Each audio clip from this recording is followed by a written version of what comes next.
मैं ही सृष्टि का आदि, मध्य और अंत हूँ। जो आप जो चाहते हैं उसके लिए नहीं लड़ते हैं, तो जो खोया उसके लिए मत रो। मैं सभी प्राणियों के हृदय में स्थित आत्मा हूँ।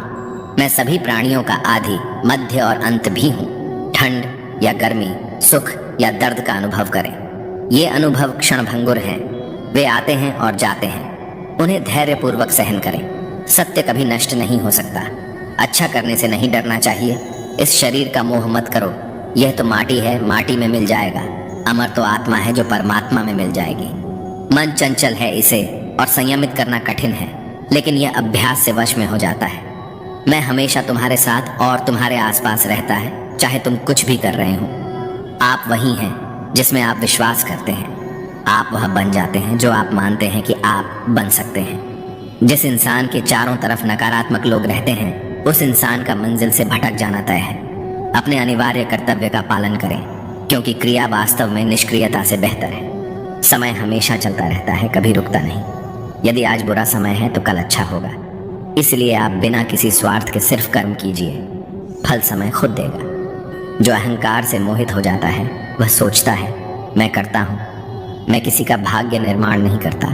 हर व्यक्ति अपना भाग्य स्वयं बनता है। पृथ्वी, जल, अग्नि, वायु, आकाश, मन, बुद्धि और अहंकार, ये मेरी प्रकृति के 8 विभाग हैं। जो कुछ भी है वो वर्तमान में है। जो बीत गया है वो नहीं आएगा, और जो आने वाला है उसकी चिंता नहीं, बल्कि खुले हाथों से इसका स्वागत करें। भ्रम और संदेह से परे जब आप भगवान से प्यार करते हैं तो आप हर चीज से प्यार करते हैं।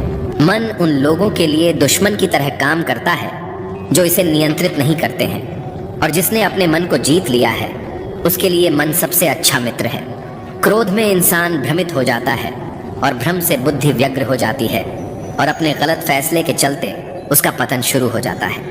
जो कर्म में अकर्म देखता है और अकर्म में कर्म देखता है, वह मनुष्यों में बुद्धिमान होता है।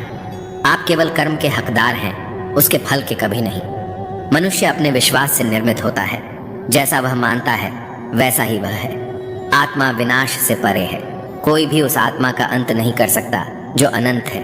कोई भी व्यक्ति जो अच्छा काम करता है उसका कभी भी बुरा अंत नहीं होगा, चाहे यहाँ या आने वाले संसार में। अपने भीतर पीछे मुड़कर मैं बार बार रचना करता हूँ। जिनके मन और आत्मा में सामंजस्य है, जो इच्छा और क्रोध से मुक्त हैं, जो अपनी आत्मा को जानते हैं, उनके साथ ईश्वर की शांति है। हम वही देखते हैं जो हम हैं, और हम वही हैं जो हम देखते हैं। बुरे कर्म करने नहीं पड़ते हो जाते हैं, और अच्छे कर्म होते नहीं करने पड़ते हैं। क्या गया है तुम्हारा जो तुम रोते हो? तुम इस संसार में क्या लाए हो जो तुमने खो दिया? तुमने क्या पैदा किया जो खो दिया? क्योंकि तुमने जो भी लिया यही से तो लिया, जो भी दिया यही पर दिया। आज जिसे तुम अपना कह रहे हो कल किसी और का था, और परसों किसी और का होगा। फिर क्यों रोते हो?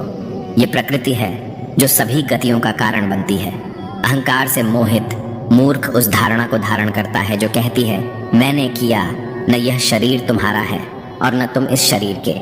ये शरीर तो अग्नि, जल, वायु, पृथ्वी, आकाश से बना है और इसी में मिल जाएगा, परंतु आत्मा स्थिर है। फिर तुम क्या हो? कर्म वह फसल है जिसे इंसान को हर हाल में काटना ही पड़ता है। इसलिए हमेशा अच्छे बीज बोए ताकि फसल अच्छी हो। जैसे समुद्र के पार जाने के लिए नाव ही एकमात्र साधन है, उसी प्रकार स्वर्ग के लिए सत्य ही एकमात्र सीढ़ी है, कुछ और नहीं धरती। पर जिस प्रकार मौसम में बदलाव आता है, उसी प्रकार जीवन में सुख दुख आता जाता रहता है। तुम्हारी तस्वीर खींची थी, मैंने अब यह तस्वीर खींच दी है। मुझे व्यर्थ की चिंता और भय एक रोग के समान है जो आपकी आत्मीय शक्ति को छिन्न करती है।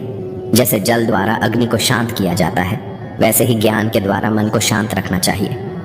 धैर्य होना अत्यंत आवश्यक है। माली यदि पेड़ को 100 घंटे से भी सींचते रहे, तब भी फल मौसम आने पर ही लगेंगे।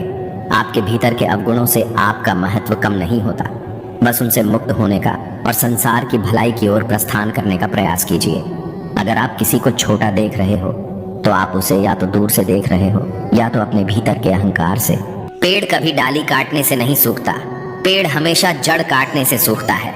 वैसे ही इंसान अपने कर्म से नहीं बल्कि छोटी सोच और गलत व्यवहार से हारता है। सफलता पाने वाले भूत या भविष्य की चिंता किए बिना अपने वर्तमान को सुधारते हैं। यदि हार की संभावना ना हो तो जीत का कोई अर्थ नहीं है। तुमने खुद को कमजोर मान रखा है, वरना जो तुम कर सकते हो वह कोई दूसरा नहीं कर सकता। बुराई को देखना और सुनना ही बुराई की शुरुआत है। समय के साथ बदल जाना बहुत आवश्यक है, क्योंकि समय बदलना सिखाता है, रुकना नहीं। प्रेरणा का सबसे बड़ा स्रोत आपके अपने विचार हैं, इसलिए बड़ा सोचें और खुद को जीतने के लिए प्रेरित